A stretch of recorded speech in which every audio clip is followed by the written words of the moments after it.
Hello, everyone. These charts are trash, but let's get after it. So what we had here is prices coming down. We had a higher wick, lower wick, higher wick, close bullish, indecision. Prices kind of giving us this indecision area.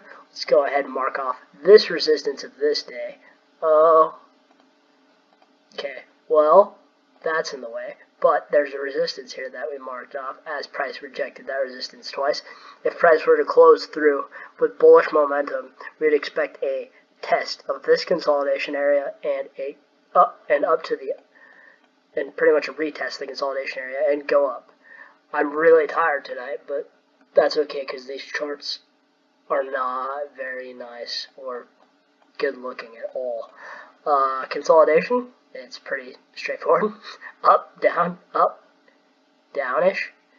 Lots of wicking to the upside. I'd say a lot more wicking to the upside than the downside. So I do expect some kind of rejection, probably to the 50% of this leg, or 50 to 61.8. As for pound, we have the 3-bar reversal. It's a higher wick, lower wick, higher wick. Close bullish, but indecisive. Close bullish, less indecisive. Close bullish, nice momentum. Closed bearish with a wick to the upside. So it does show that we have a little bit of exhaustion here. Let's see if price can close bullish to continue past the exhaustion, showing us we'd probably be gunning for these highs after price did reject on the 78.6, which you'll see once I get the technicals out. So every video I do, I start with the price action and then I go to the technicals, and that's how I break down my charts. So Aussie, there's no reason to see any kind of turnaround as price is moving very strongly up and pretty much just straight up. I mean, there's not much to comment on that one. The only place you would see any reason for it to turn around, and not even a confirmed turnaround, but as if we were to come in and hit some kind of resistance up here. And then we would also need some kind of 3-bar turnaround to, say, come back into this 50%, 61.8, 78.6 area to show some kind of pullback. Price is going up on odd yen a little bit less strong. So what does that mean in terms of a fundamental or even price action standpoint? That shows us that USD is weaker than the yen, which, as you can see, is the case on dollar yen. But what does that say in the fundamental aspect? Risk is off in the fundamental aspect as the yen is stronger than the US dollar. However, it's not stronger than the odd. So that gives us a bit of a mixed bias in the sentiment point. Yeah, odd is just performing really well also because a lot of COVID-19 products actually have materials that come from Australia, a lot of them. So we do need to be pretty mindful of that. The odd really has no reason to stop going as China is manufacturing and keeping spending up in Australia, and Australia is mining for these materials to produce and send all over the world. So that is pretty strong. Kiwi is probably just popping because of odd, but there is no reason to expect some kind of turnaround as it's just straight bullish up. Euro yen still going down. There was a try at a 3-bar reversal, but as you can see, we closed bearish and we continued down into this wick using the magnet effect. We thought we would come down here and take that out. Pound yen is closer to this wick, this wick, this wick, and this wick. I think you would agree. Unless we were to come up top, tap these wicks first, which in this case I would expect a daily bullish close somewhere in the middle. If not, it could go straight to the highs. But pound yen in this case is very much at a decision area to go and take this way or this way. So yeah, I mean the charts tonight, they're just not very prime. There's not a lot you can say that you can be happy with. Dollar yen is just waterfalling straight down. No reason to expect any kind of turnarounds on that one. So let's go to the technicals.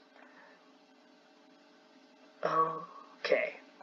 So as for the technicals, euro dollar did in fact reject our trend line 61.8 area and create this head and shoulders. So before I even try to trade this head and shoulders, which actually is very nice head and shoulders, yeah, I mean, even the price action is very nice. There's a nice wick. Now we're having a little bit of a turnaround. So it is not bad price action. This resistance is holding pretty decent. However, there is no reason for me to take it off the level, as there is no lower time frame confluence to take it off the level. Maybe price will close in maybe a 1 hour or 30-minute candlestick pattern that would confirm this level, but I would rather short off a break and retest of this level, as it is just the safer, and I feel I can get a better risk to reward even shorting out of this level, as I don't expect price to have a whole lot of momentum if it comes below this level. I expect it to pretty much just waterfall straight down. However, if price breaks out and validates all this stuff, then we will go to the upside. So prices on euro dollar is in the decision area. But what I do expect off of most of this is a break and retest and a short is what I would rather see. And as you can see, price did react very nicely off this trend line on the 4 hour. But yeah, so there's that scenario. And a lot of these pairs you guys are going to see they're at just decision points. I mean, it's just not a super great night to trade, in my opinion. Price came in, made this resistance, and now it looks like we could possibly come down, break the support, and validate all of these fibs. Actually, this fib, yeah, okay, the fib's right. Invalidate all the fibs and retest this as resistance, or price could come up, break this resistance, and retest it as support. So another, decision point. It's consolidation. I don't really want to trade consolidation. Do what you want, but it's chop. And there's not a lot to be made, at least for me, from here to here, without a decent amount of risk. So imagine you're in a trending environment. You can get your stops really tight, and you have a lot of momentum to the upside.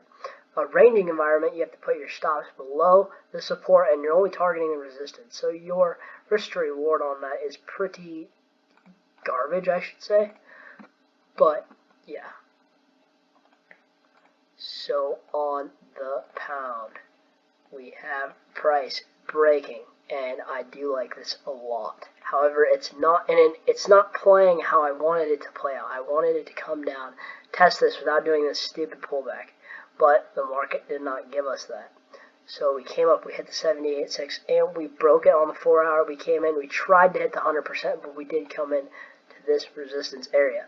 That shows us there's not a lot of selling pressure to the downside as this trend line looks to hold. So let's go on here. Let's measure it. Let's just pretend that this is going to be a lower high. Oh, that's not the fib tool. Let's just pretend this is going to be a lower high for a minute. Measure that out. So that would set our targets for this fib right at the 50%. So there's no reason to really be buying unless we start getting into this 50% area. And I mean, at that point, it's nothing fancy, because these EMAs are up here, if they ever load. See, they're up here. So we'd be breaking those EMAs. It could pop, of course it could pop, but it's not done what I wanted it to do. So I'm going to leave it alone for now. Odd is just a straight tank, straight up. I mean, it's off this level from the beginning of the week up into the negative 27. So what we can see is we can start to see some resistance up in this area, and maybe actually get a nice, proper pullback, possibly. The EMAs are showing a lot of momentum as they're straight, pretty much curved up into keeping this trend at a pretty much 90-degree straight up angle. Odd yen, I mean, I don't know why anyone would trade this. This could easily pop up, or it could easily, go down, test this trend line and pop up. So there's not a whole lot of reason to be involved in this. I mean, it could. This is just because this is kind of like showing slow momentum, doesn't mean it can't pop. It's not. It's just a sucky scenario. Kiwi, I mean, it's probably the best of them, but it still sucks. there's a leg here. Price is trying to come back, maybe test the support. However, even testing the support, I mean, it's not.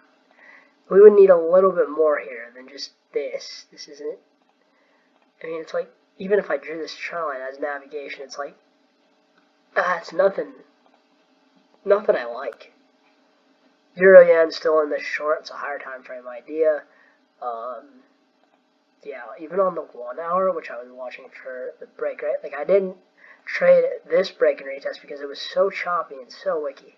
But then price finally came in and gave us a retest here. However, I was not at the charts because, what time is this? 8 o'clock? Yeah, no, I don't trade US session. I actually hate US session more than anything. I feel it's very choppy and just nasty. And I trade equities during US session too, so there's that. But this is the kind of price we're forming, so this is what we get to deal with at the moment, is maybe we hold this as support, we pop up, and then we, retest and go down. I don't know that it's that likely, as this is a lot closer than that, so magnet effect would kind of state that we would go there rather than go there. Pound yen is choppy. I mean, I guess you could trade that if you want to, but it's just like, why would, and it's like a flag. If you trade flags, maybe, I don't know, a breakout of this thing. I hate breakouts, but maybe. It's like, okay, watch that test, and then you got this resistance up here, and it's like, wow, look at that. It's like, just nothing special. I mean, where are you going to risk off this trend line? Like, really? Where can you risk off this trend line that if it doesn't pop up here, would it invalidate your idea, or do you have to risk all the way up here on this trend line to go down there? The trend line is just so, I don't even know how to explain it. I just don't like the idea of a break and retest off a trend line. As we're on the level, I know where I can risk on the level, right? Price comes up into here. I'm risking a little bit above the level to go all the way to the downside on the bearish momentum. It's just nothing I like that much. It's like, it's more than likely just going to keep waterfalling down and give any kind of trade scenario. I mean, even if you drag this over, it's like, not. Maybe if we broke this area, like I've wanted this whole week and retested and went down, then it would be good. But, I mean, until then, it's just like so, I don't like it at all. Oh, wrong way. Dollar yen, it's just been not nice to me. I wanted to short it up here, I didn't get to. The price came and pretty much created this action while I wasn't paying attention. To this chart at least, and then it came back up. No real retest. It was like, what? Price was up in that area for like a couple of seconds maybe. Actually, I mean, it's more like minutes, but still, there was nothing to take advantage of. I feel like, at least. I mean, you could have maybe got in, like, just a breakout of there. But I don't know. It's nothing I really like all that much. Yeah, so there's that. Price did, however, the range that I had marked out, this was the range target. We did test it, pop up, and now we're breaking it. Price is coming into this orange line, which is a predetermined level of support from the monthly. I'm going to watch it there. We'll see if we get multiple touches on this orange line. Watch it for buys. That's really it. I mean, there's nothing great. Yeah. Alright. No, none of this was financial advice. Never will be financial advice. Alright, bye guys.